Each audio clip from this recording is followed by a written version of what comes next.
ৰোজাৰ দিনত ভাতৰ থালৰ পৰা ওলাল পোক। আল্লাহৰ গজব। দিন দুপৰে ভাত খাব লোৱা এজনী মহিলাৰ ভাতৰ থালিৰ পৰা ওলাল পোক। আল্লাহৰ আদেশ নামানি ৰোজা ভংগ কৰাত আল্লাহৰ অভিশাপ। এইখন অসমৰে ঘটনা এয়া।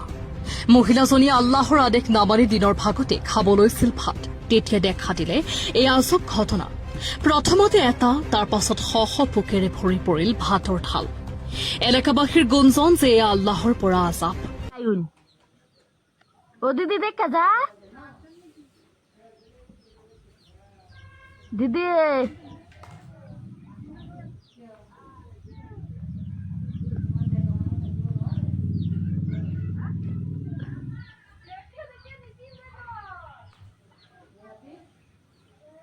ও বাবি আইবা নাই না জলদি